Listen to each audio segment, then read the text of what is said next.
जैसे कि हमें पता है कि अब के समय में एआई बहुत ही ज़्यादा फेमस हो रही है, तो हम देखेंगे कि एक्सेल में एआई मिलकर क्या खतरनाक काम कर सकते हैं।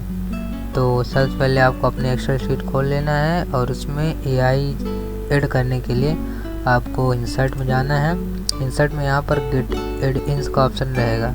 मैं आपको बता दूं कि ये माइक्रोसॉफ्ट ऑफिस के लेटेस्ट वर्जन में ही काम करेगा, जो माइक्रोसॉफ्ट 365 है या 2023 है, उसको कुछ भी कर सकते हैं। यहाँ पर आपको गेट एडिंग्स में क्लिक करना है और आपके पास इंटरनेट कनेक्शन होना चाहिए। यहाँ पर क्या करना है, यहाँ पर आपको एआई एडेड फार्मूला लिख कर इंटर करेंगे तो आपके पास यहाँ पहला ऑप्शन आएगा। यहाँ से आपको ऐड कर लेना। मैंने पहले ही ऐड कर लिया है, इसलिए मैं ऐड नहीं करूँगा। ऐड करने के बाद यहाँ पर एक आपके पास नया टैब आएगा, नया tab AI added formula editor में आपको यहाँ पर क्लिक करना है। यहाँ पर क्लिक करेंगे तो आपके पास एक यहाँ नया आएगा। यहाँ पर पहले आपको क्या करना है, मैंने साइन इन कर लिया है, आपको साइन इन का ऑप्शन देगा तो आप गूगल वाले में क्लिक करके साइन इन कर सकते हैं। इसके बाद आपको जहाँ पर मान लीजिए मेरे पास ये 5 स्टूडेंट की सीट है और मुझे यहाँ पर इन्होंने सब्जेक्ट में टोटल कितने मार्क्स लाए और उनका परसेंटेज क्या है और उनकी क्लास में पोजीशन क्या है, फेल है या पास है, तो मैं उसको बताने वाला हूँ। तो आपको यहाँ पर क्या करना है, एआई जनरेटर पर क्लिक करना है। यहाँ पर आप देखेंगे, यहाँ पर आपको क्या करना है कि आपको जहाँ से जहाँ तक वैल्यू जोड़ना है। जैसे मान लीजिए हमारे पास ये नंबर यहाँ से स्टार्टिंग है हिंदी से, हिंदी के नीचे 79 है, D2 ये सेल नंबर D2 है, D2 से सेल नंबर ये S2 तक जाना है। तो आपको यहाँ क्या करना पड़ेगा, यहाँ पर आपको लिखना पड़ेगा कि D2 में D2 से H2 तक जोड़ो या ऐड करो लिख सकते हैं। और यहाँ पे आपको सबमिट कर देना है। सबमिट करने के बाद एआई यहाँ पर एक फार्मूला जनरेट करेगी। यहाँ पर फार्मूला जनरेट हो चुका है और आपको यहाँ से क्या करना है, इस फार्मूला को कॉपी करना है। कॉपी करने के बाद जिस सेल में आपको टोटल ले आना है, यहाँ पर टोटल ला के फार्मूला बार में जाकर यहाँ पर उसको पेस्ट कर देंगे।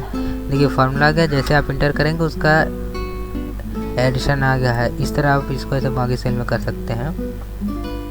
ठीक है, तो ये हमारा ऐड का हो गया। अब मान लीजिए मुझे परसेंटेज निकालना है कि किसी बच्चे का या किसी स्टूडेंट का कितना परसेंट है। तो आपको क्या करना है कि एआई फार्मूला जनरेटर में यहाँ पर आपको क्या लिख देना है, यहाँ पर आप लिखेंगे जो मैक्सिमम मार्क है वो सेल नंबर J2 में है और जो उसने टोटल मार्क गेन किए हैं वो I2 में है। तो आपको क्या करना है, यहाँ पर आपको लिखना है कि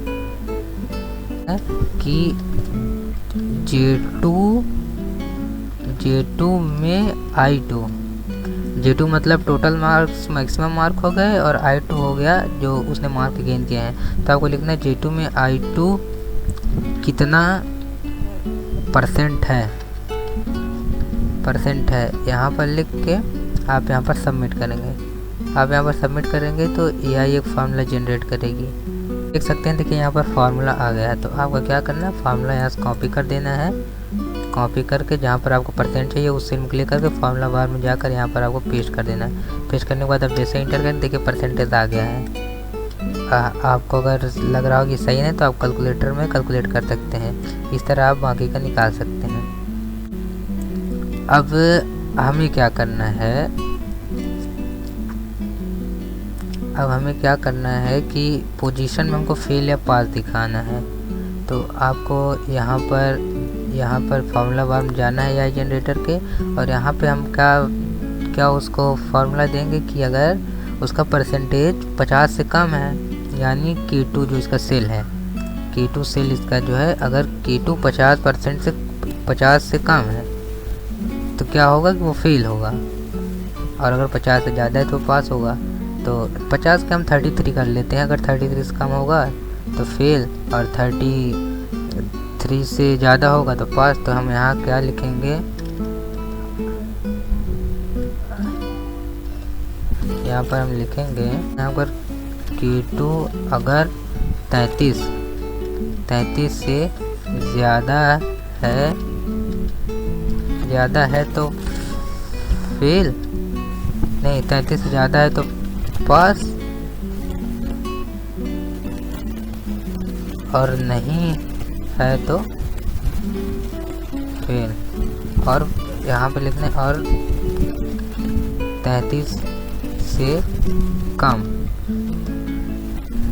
है तो फेल। यहाँ पर कंडीशन लिखना है कि K2 अगर 33 से ज़्यादा है तो पास और 33 से कम है तो फेल, और आपको यहाँ पर सबमिट कर देना है।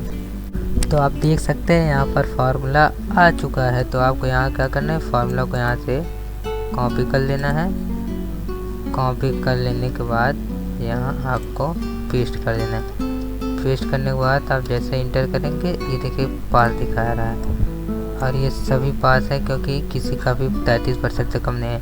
मान लीजिए मैं किसी का मार्क कम कर देता हूँ, मान लीजिए मैंने मार्क कम कर दिया, देखिए 33 पॉइंट से भी ज़्यादा है इसलिए ज़्यादा दिखा रहे थे। इसको मैं ये देखिए यहाँ 33% है, 33% है तो इसको क्या करना है, ये देखिए 33 कम हो गया, देखिए फेल दिखा रहा है।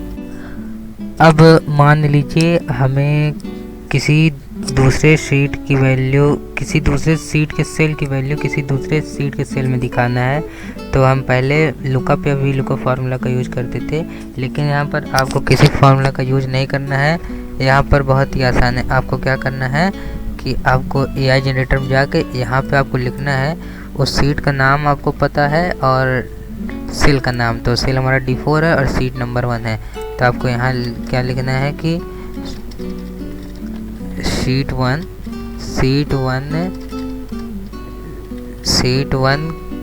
के D4 सेल की वैल्यू को सीट